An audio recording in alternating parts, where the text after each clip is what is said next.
Why I'm a feminist. It's a great pleasure having a really good crowd of people here, and also I see a few men as well, and also one man here on the panel, which is fantastic. Thank you so much for joining us.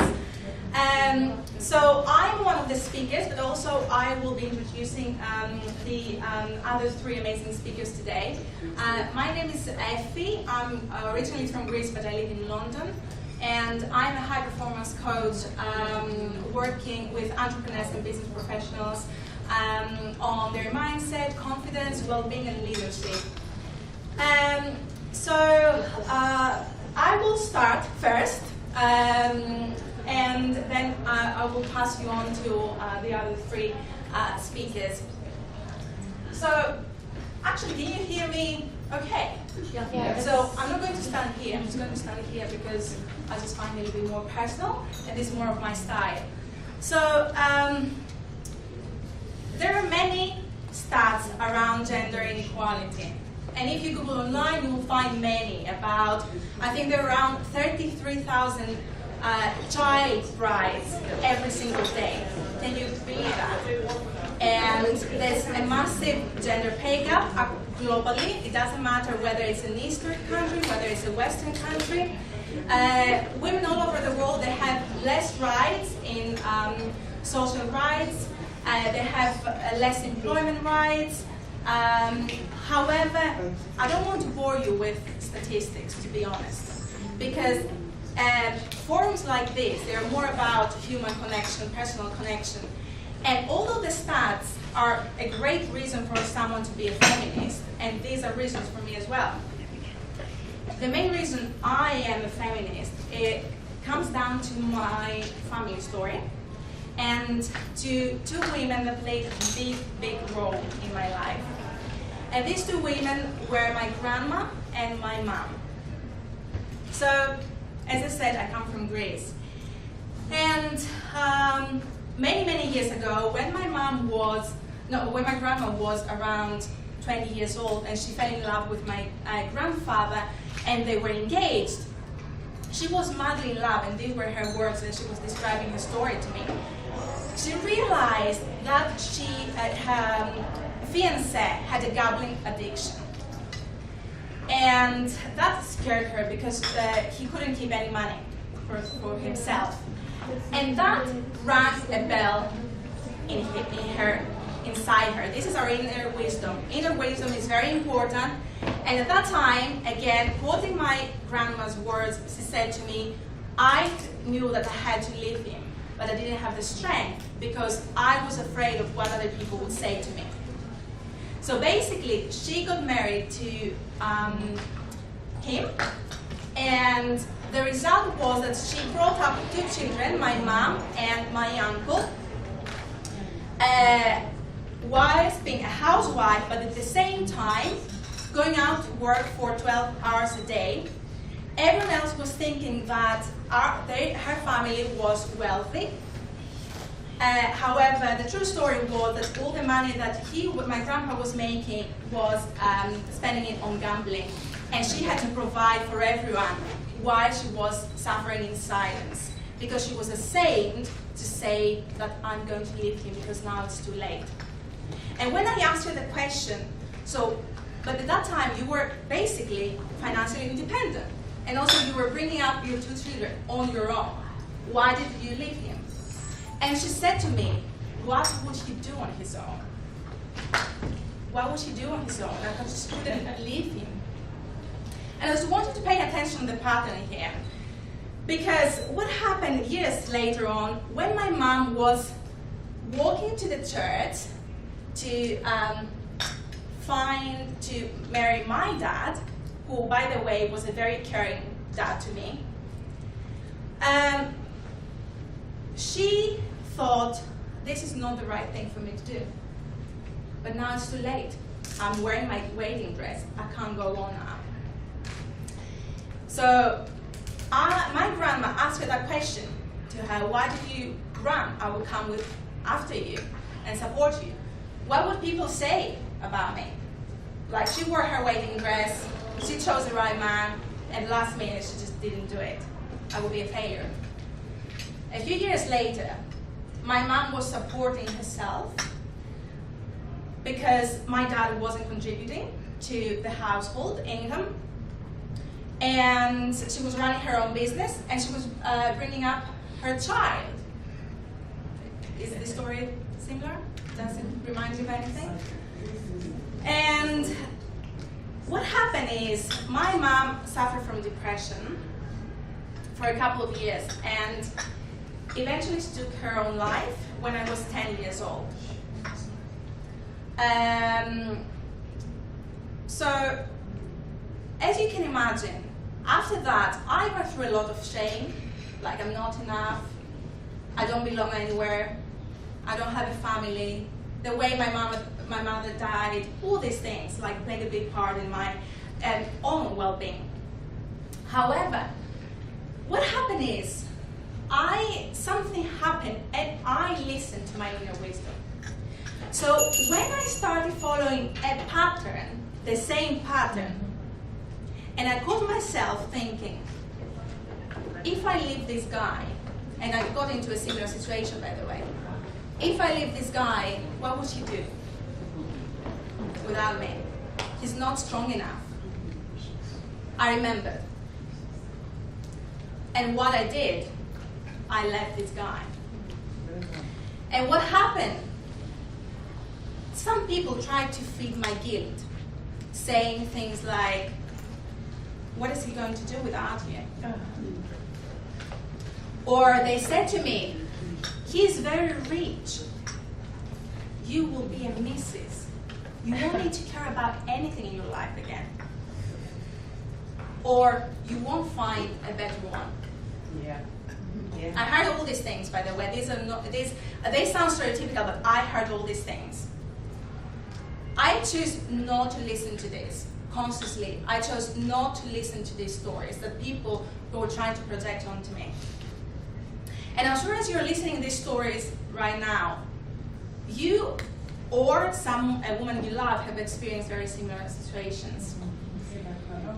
And you recognize yourself what I'm talking about. And the thing is, women, no matter how many awards we receive, no matter how much money we make, no matter how much change we're creating in this world, very often, these are not enough for us to feel complete. And very often I go back home and my aunt asks me, when will you get married? All the things that I achieved are not enough for her. They like them. It's a nice thing to do. But it's like the cherry on the cake. It's not the cake. The cake is getting married or having kids. And also it's the other thing that we as women, we are very caring. So we think that we are here to save everyone. Even people who don't want to be saved. And to be honest with you, we can't save anyone. The truth is we can't save anyone. Yeah. So let me tell you this. Staying in a marriage for the sake of saving someone who can't be saved because they can only save themselves, staying in a job which you hate only because your dad or your mom will be happy, trying to play the perfect housewife and employee and boss and aunt and friend all perfectly all at the same time will not get you an award. No one will give you an award. You will only disappoint yourself because it feels like, that's what I use very often, running a marathon which doesn't exist. And there's no end. Then there are no other runners around you. And you will always feel like a failure. So these stories of my mom and my grandma are not stories of blame towards my grandpa or my dad, and there are no stories of victimization. They are stories of strength and empowerment. And thanks to these stories, I'm here today to share with you this very, very simple message. Don't allow, and especially because we have very young women as well, and just love connecting with you so much, because I wish someone could tell me this years later. Don't allow anyone to play on your guilt ever. Allow yourself, give permission to yourself to feel fear and courage both at the same time, and create waves in the world, because these waves are needed to be created by the unique you and no one else.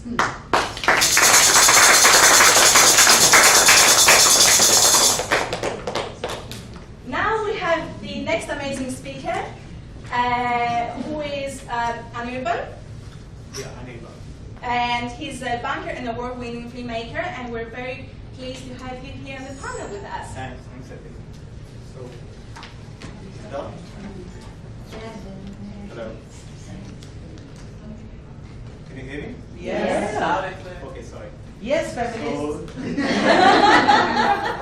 thank you. So let's start with a riddle. Hope everyone listening. There is a dark night. A car is running at 150 miles per hour. It crashed. The driver died immediately. Next to him, he has a son. People rush the son to the hospital.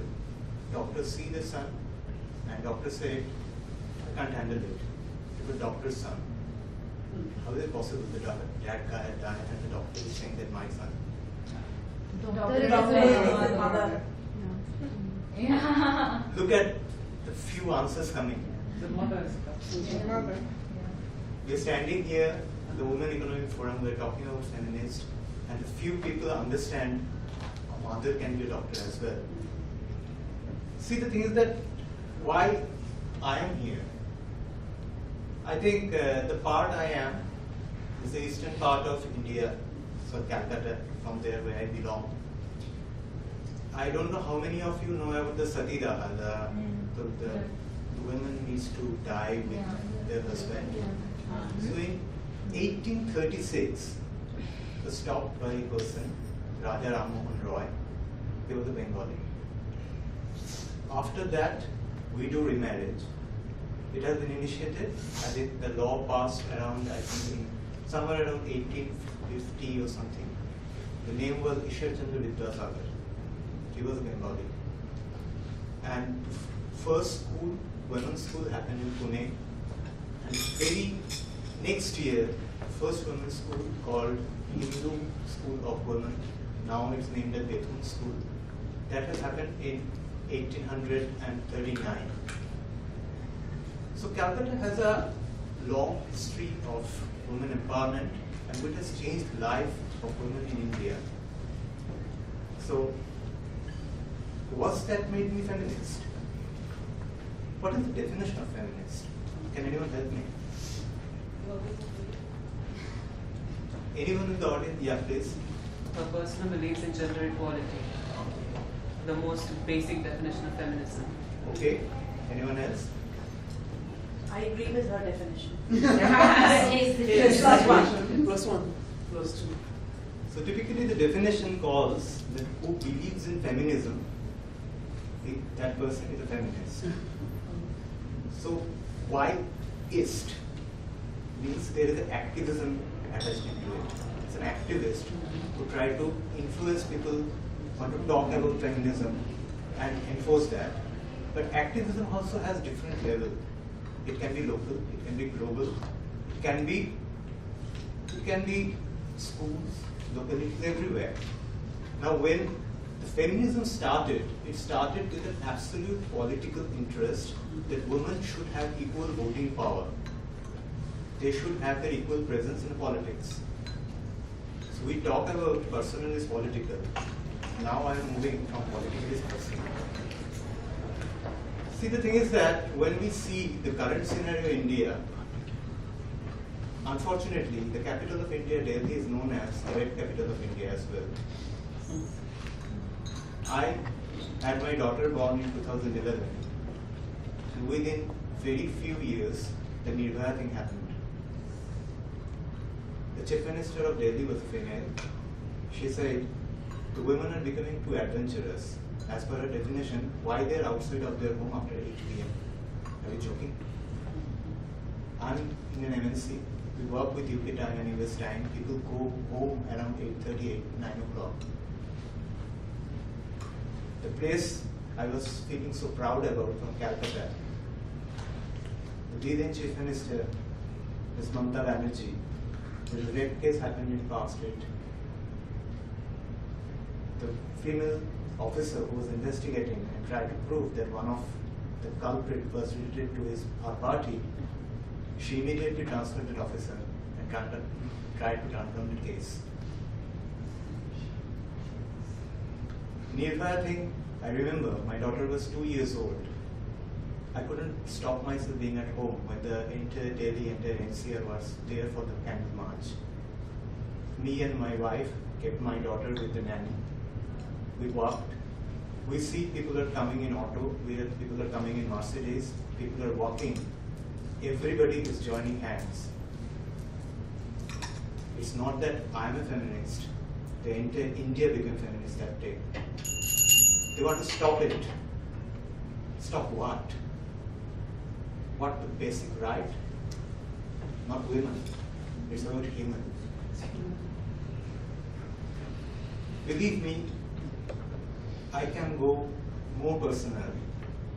I'm talking about the female school. A very close relative of mine, as I'm being recorded, I won't say who that person is, has a long history of teaching in a women's school, almost around 35 years. When she was about to retire, she mentioned that, quote unquote, girls being raped because of the way they dressed.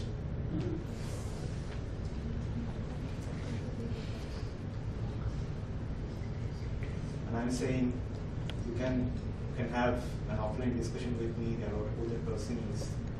But sorry, I can't tell it in front of camera. So here my question is, whenever we say that I believe in equality, I believe in feminism, immediately people tagged me or anyone like an abuse, that you are talking about some extremism.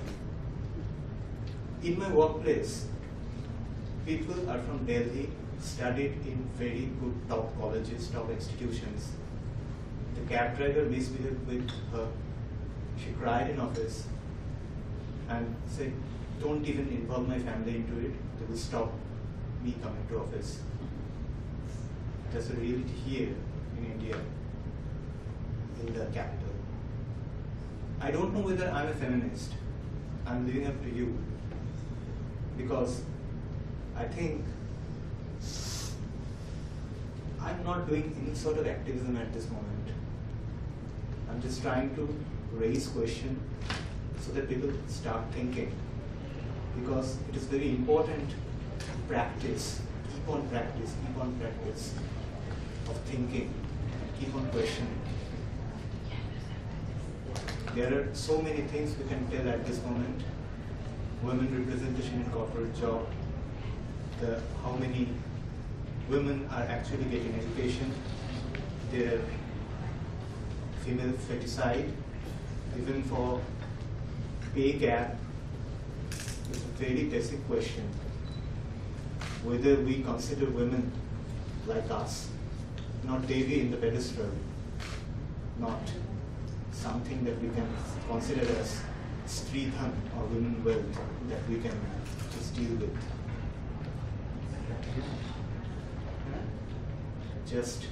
I'm not sure whether I'm a feminist. I'm not sure whether the people here, they are feminist. I believe in equality. I want the world to be 100%, not just with the 50% people who are one gender or one sex.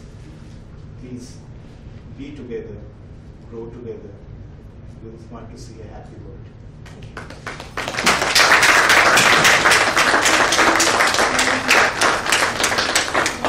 Thank you so much. That was a very, very, very inspiring story. And we need definitely more men like you, because in order to make it a change, it doesn't come only from women, it needs to come from men as well. So the next speaker is our lovely Miriam here, she's the owner of a solar energy company in Africa, and she will answer why she's a feminist. think you can hear me like this. Yes. I'm sorry. Hello, everybody. I do have some emotion. Thank you so much for your very good speech, and I can imagine that you speak with your heart, and I will try to do the same. So I'm Miriam Fournier. I'm full of emotion. Sorry, and thank you as well for your very great speech. This theme is really important for me. Why I'm feminist? I won't answer these questions. I will say how I feel feminism, because it's really something I feel in my heart, in my body, every day, and the reason why is first biological one. We hold life, right? As women, we hold life. I have 2 children, and I give special feature to them, my daughter and my son. Ryan is 17 years old, and my daughter is 15 years old. She's name is Sarah. And I dedicated that as well to my mother, my father, and my sister, and all my family members, because thanks to her, and thanks to them, I have this value. So I said, we hold life. That means, as a woman, as a mother, we know how complicated it is to hold life. We know how complicated it is to bring a baby being alive. We suffer for 9 months. And even though when we go to hospital, when we have that chance to go to hospitals, and the baby is coming, the first stress we have is, can it breathe? Is it still alive? And we know the true value of life. So, for a woman saying that, it's really, really complicated for us to fight, to decide for a war, to see somebody suffering and not having it, because we are really alive. And that's the reason why I'm really optimistic. I saw this morning a very great delegation, and they are there. Nigeria! African women are there, and thanks to that, I'm really optimistic to my country. It's really complicated there. I know in India it is as well. But thanks to all those women I see, and thanks to all those men that are with us as well, I'm really optimistic today. So when we say that we hold life, and we know the true value of life, that means that when you feel feminist, when you have that in your body, you can be happy, and you can really make sure that we are going to have a better world. We are going to heal the world, like Michael Jackson said. Thanks to that, because I'm not against men, as you may know, of course, but we have different value. We smile. Have you seen when you go to a woman economic forum, even though any other women conference, we have colorful, we have power, we have songs, we can see a lot of things really positively. When you go to other kind of conference, the energy, this positive energy is not there. It's not that easy. I discussed this morning with Nigeria delegations. We see really great color, we see smiles, we see people talking with their heart. So that means we definitely go to have a better world together. It has been said that when you instruct a man, you give education to a man. But when you give instruction to women, then you build a nation. We have this education power thanks to our son, our daughter. That means that thanks to that, we will be happy, and it will be possible to make this dream that we can have a better world. Thanks to that, 5 years ago, I created my own company. I wanted to engage myself. I used to be a banker, international banker, my career path was okay, but I missed value of what I was doing every day. And I wanted for my son and my daughter a better world. So that's also the reason why I wanted to engage myself more and I created my company to save environment thanks to solar energy in Africa. We defined a lot of innovative solutions thanks to women, thanks to men, thanks to engineers, and we have been able to provide African farmers, African industrial, African entrepreneurs solar energy solution because it's missing. And I have women in my teams, I have men in my teams, and thanks to this really positive energy, I've been able to say feminism will help sustainable growth. And thanks to us, all of us, we will be able again to hear the words. And that's the reason why I would say I'm really happy and proud to be. If it said activism, why not? If it's the definition of feminist, then I'm more than proud and happy to be feminist.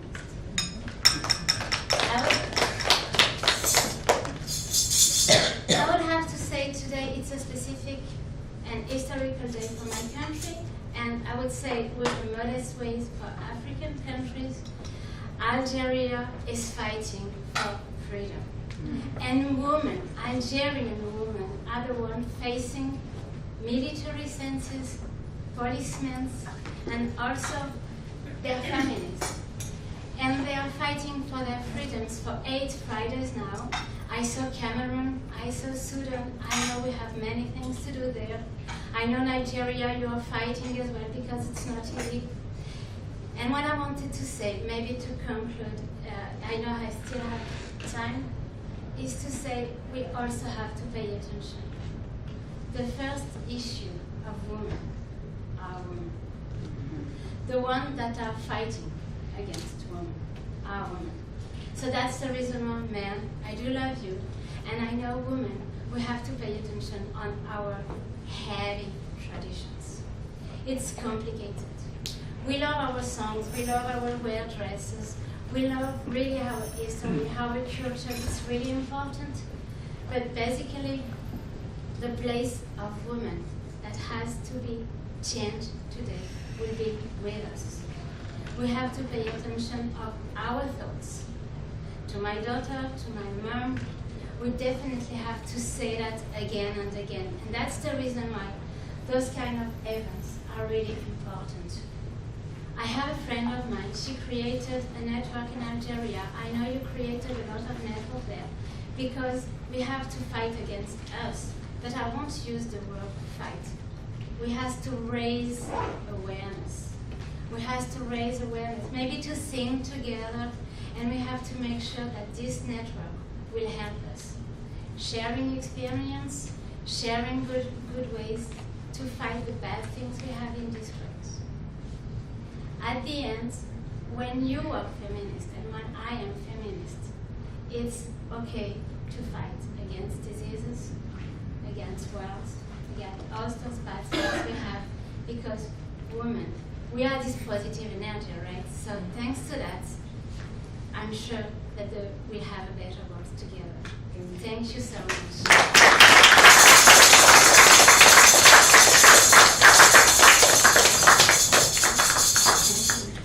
Thank you so much, Miriam. You definitely brought your positive energy on the stage. Thank you so much. Thank you.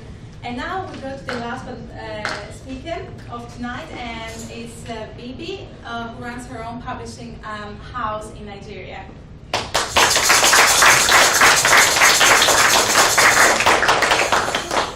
Hi everyone, can you hear me? Yes. So I'm a feminist because I'm interested in dismantling patriarchy.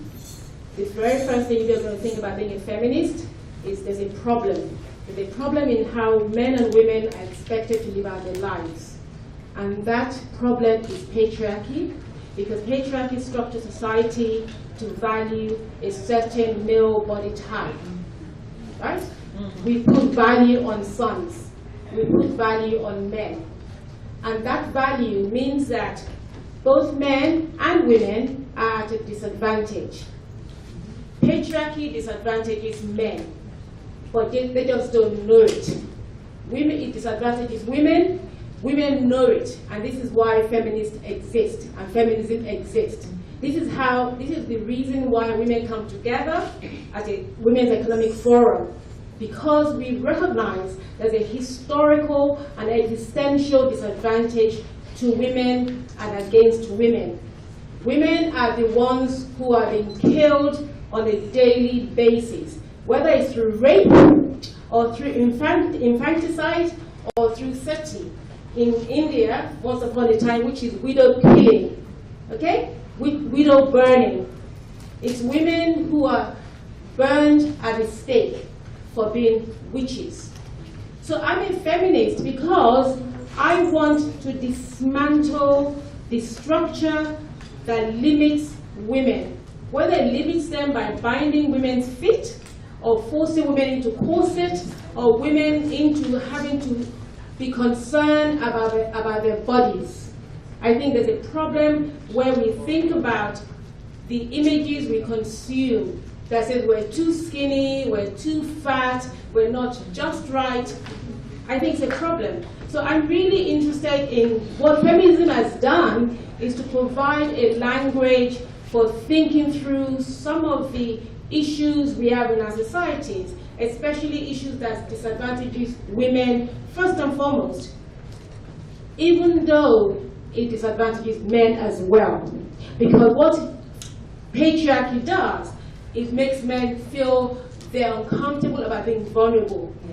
Men don't cry, because, and what that does is, if you don't cry, you cannot express your emotions. And this is why suicide is high amongst men globally, because men are being forced to behave in a particular way, to carry the burden of being a man.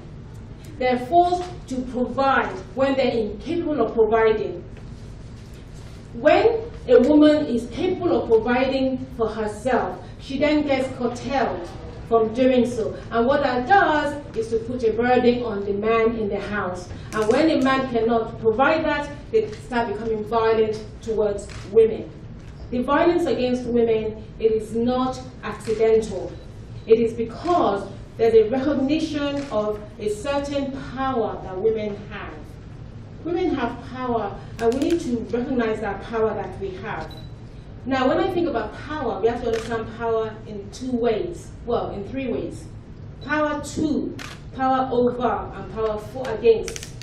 Power to is the recognition of the power that you have within yourself.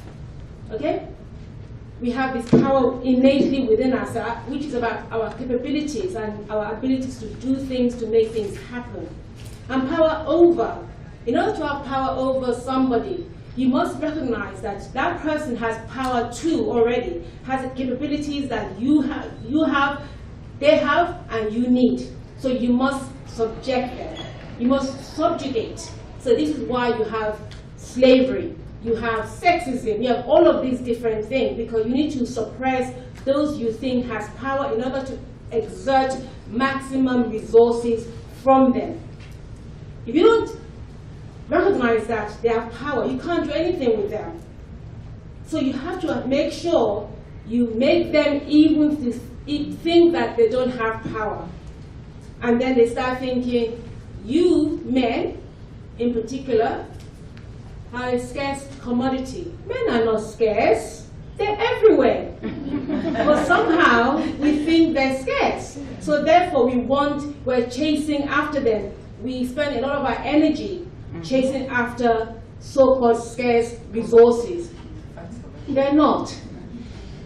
Men are not scarce. They're everywhere. Just like women, we are not scarce either. We're all everywhere. We're here. And we need to think about how we can support each other. I'm a feminist also because I'm interested in, feminism has given me a language to think about not just patriarchy, but the intersection of patriarchy, capitalism, and race, and class, okay? I'm anti-capitalism. And I know that we're in a Women's Economic Forum, and it's an oxymoron to think about capitalism. Because what you have with capitalism is that it requires you to think about excess, to produce excess profit. And when you produce an excess profit, you're producing excess profit with finite resources. And the resources are human labor, all of us here, and natural resources. These are finite entities. This is why built into capitalism is implosion. Capitalism always destroys itself. This is why periodically we have crises. Okay? We have crises. It's the nature of the very structure of capitalism to have crises, because when you produce excess, what's going to happen? You can't use it all. You cannot use all the excesses that you produced. And the number of people who are circulating in the world they don't have the resources to absorb all of that excesses. Then you have implosion. So I'm interested in the interrelationship between capitalism and patriarchy, because capitalism always favors men, and men are always at the top. And if that was worthwhile, if it was useful, and if it was creating value, then there's no problem. But because it's not creating value, because you're using one portion of a whole ecosystem, it's bound to fail.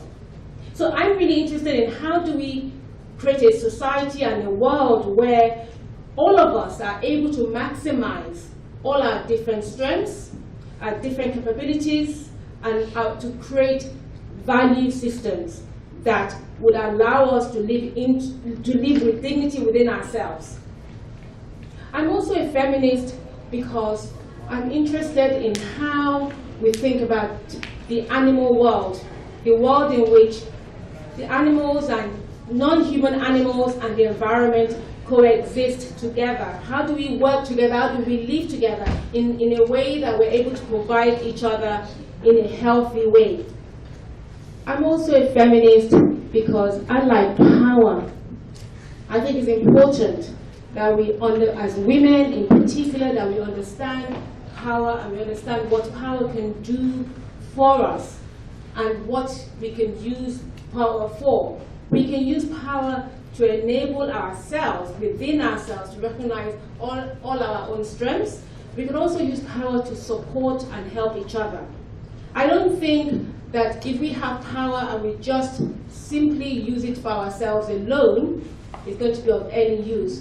But we need to understand power first for ourselves, and then to see how we can stretch it out in the world. Finally, the very first thing, if I want you to take away anything from this conversation or this talk, is that the first and foremost, what feminism, if you have a woolly idea of what feminism is, the lone guy in the room asked us why we're feminists. Feminism is about dismantling patriarchy. Okay? We need to understand what patriarchy is. Patriarchy is the value placed on a single sex, on a certain kind of body. And that body has testicles, it produces semen, right? It has, so that's what patriarchy does. That doesn't mean that men are biologically biological disposition to behave in a particular way. That's all socialization. The way men behave, this is socialization. The way women behave, there's nothing that stops, that says a man must be violent. Nothing. It's just society allows men to be violent. In fact, it rewards them for their violence. We have this on an institutional level where people go to war. That's male violence at its most excessive level. So, if you go away, if you're having a problem thinking about what feminism is, it is we are fundamentally against patriarchy, and we want a life that is equitable for both men and women, so that both of us can live within ourselves as fully fledged human beings. Thank you.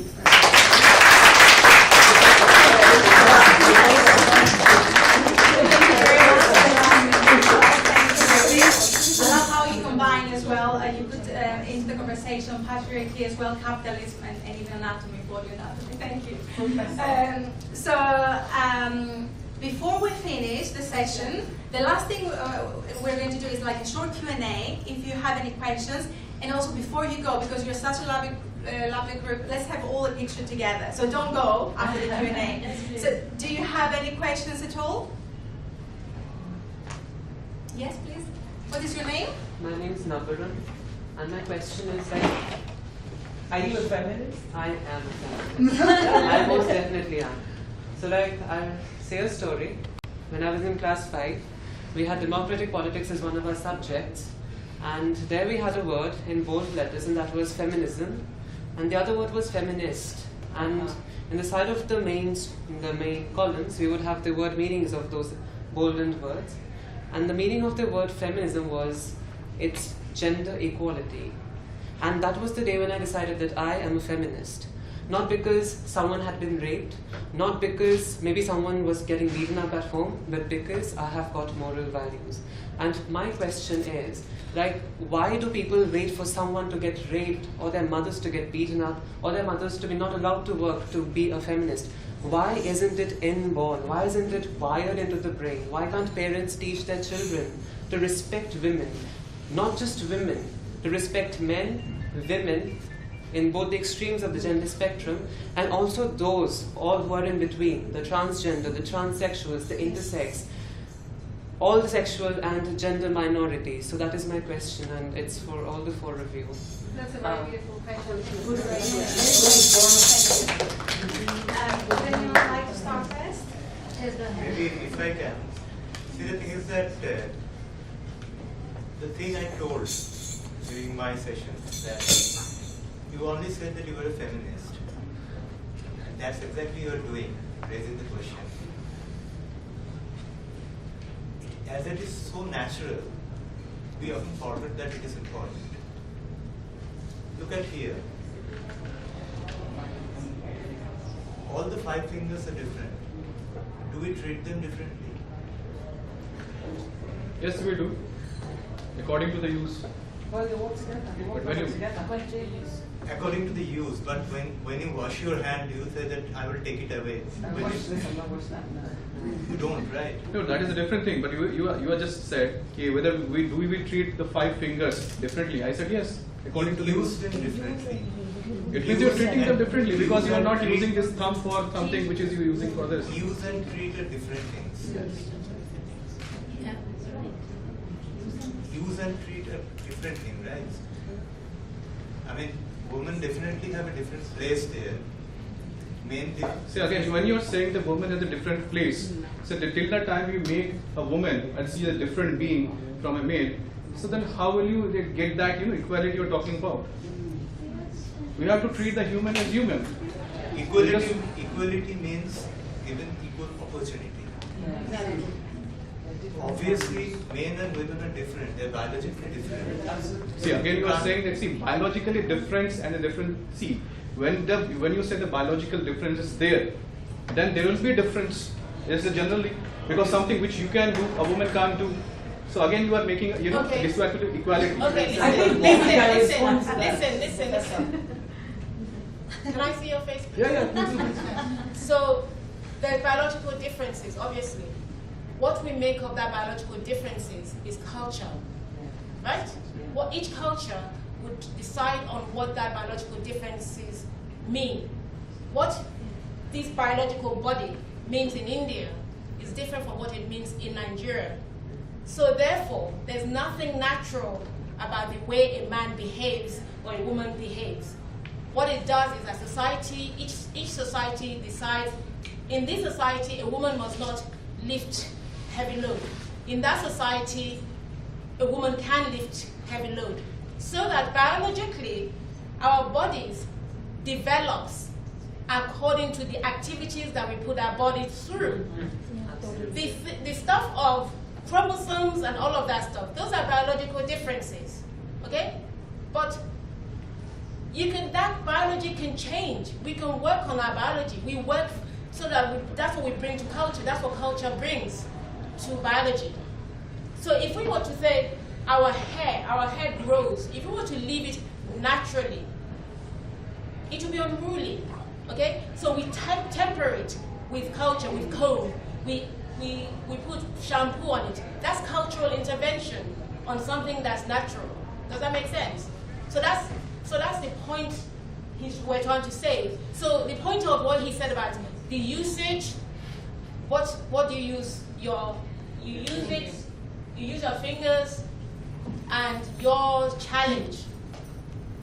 Yeah, I will just try to explain. So, but the point is, I don't think we should move. We should stick to your question. We should more yeah, like we can definitely take it you offline. guys can have that kind of a male conversation. No, it's not about me. Yeah, no, see, I'm sorry. This is not a male conversation because this is talking. You're taking over the space so that we can hear from other people in the audience. That's a different thing. But this is nothing about the male thing. It's all about the human. You can't just say that the female is a human being and a male is not a human being. Both are the part of the same place. I So think when you we're say talking about cerebral We don't- opportunity. all I'm saying is that let's not take up too much space. So that so other nobody is saying it. so that other It's people my can- point of view. I just so given that it. other people That's all. can talk, and all I just We see will is definitely that- take it offline. Yeah, you guys. No, you don't have to take it because this is something is going to be there. It's fine. It's because I feel that I somehow feel that I need to explain that to you. Next Because we have question, 5 minutes, please. we'll talk. Thank you very much. Thank you. So, is there anyone else? Somebody else next question. Yes.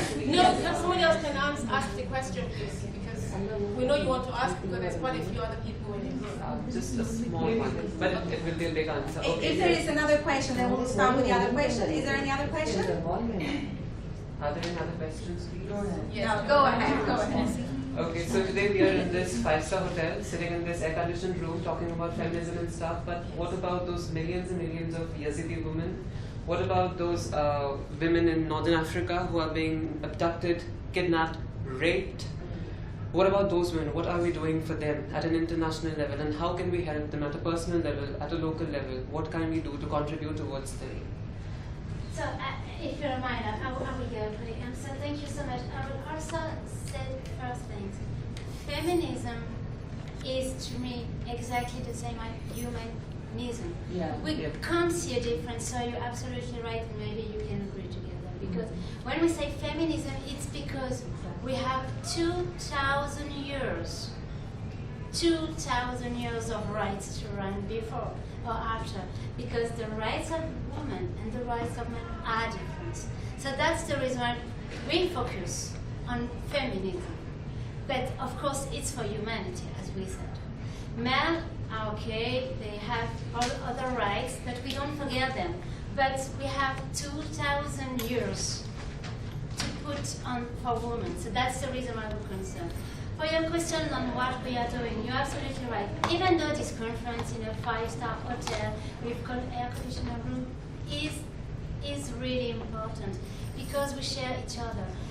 I see light in those young women eyes. I see light in those hardest women there because we share experience and we take this huge energy we need when we will come back to our everyday actions because of course we do act on the local ways.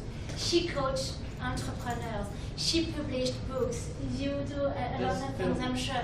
They do a lot of things on their organizations. We fight every day for those rights.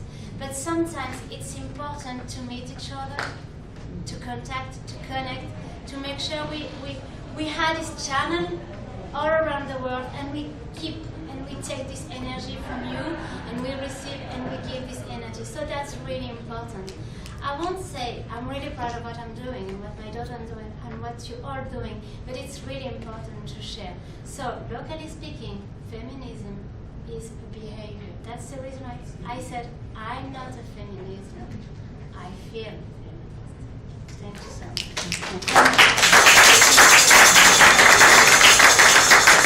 Could we all please now come on stage to have a group picture and then we'll finish the session. Thank you so much for your time today.